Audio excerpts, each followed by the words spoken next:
Jakarta, 23 November 1981.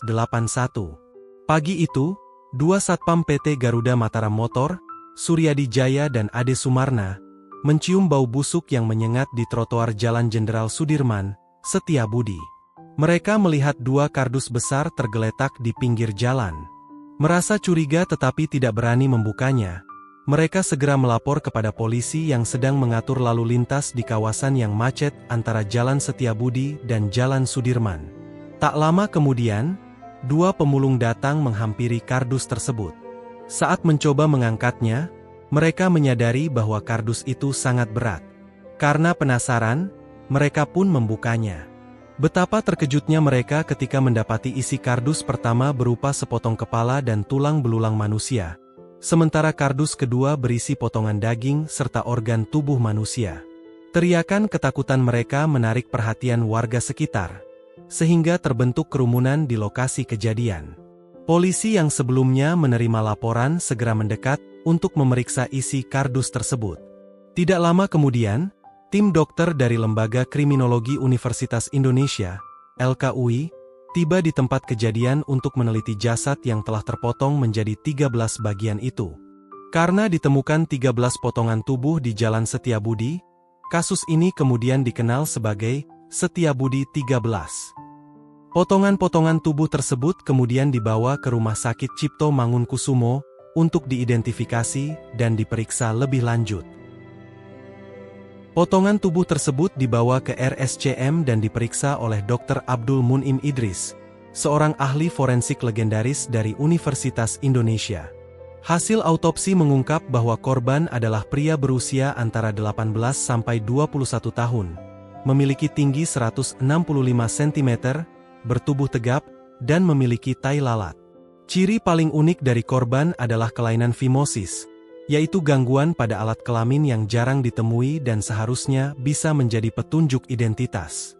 Saya pernah menangani banyak kasus pembunuhan, tapi Setiabudi 13 adalah yang paling bengis, ungkap Dr. Abdul Munim Idris dalam bukunya Autopsi, Misteri Kematian. Meski polisi telah memeriksa ratusan laporan orang hilang dan mengambil sidik jari korban, identitasnya tetap menjadi misteri. Bahkan, sidik jari korban tidak tercatat dalam basis data kepolisian. Yang membuat kasus ini semakin mengerikan adalah cara pemotongan tubuh yang sangat rapi dan sistematis.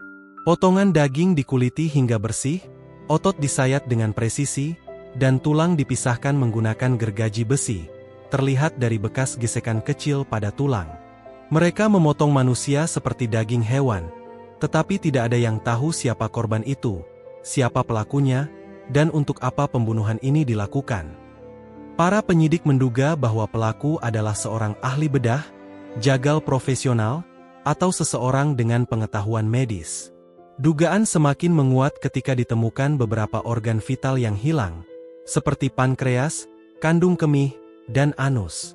Hal ini memunculkan berbagai teori, termasuk kemungkinan pembunuhan terkait ritual ilmu hitam atau eksperimen medis ilegal. Pembunuhan ini diperkirakan terjadi pada 21 November 1981, 2 hari sebelum potongan tubuh ditemukan.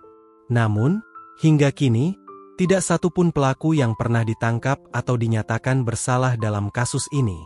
Korban akhirnya dimakamkan tanpa nama di TPU Tegal Alur, Jakarta Barat.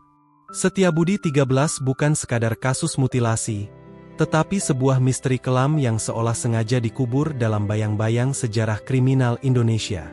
Siapa korban? Siapa pelaku? Dan apa motif pembunuhan ini? Tidak ada yang pernah tahu.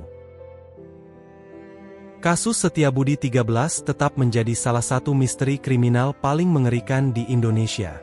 Apakah menurut kalian pembunuhan ini dilakukan oleh seorang profesional, teroris, atau bagian dari ritual rahasia? Tulis pendapat kalian di kolom komentar.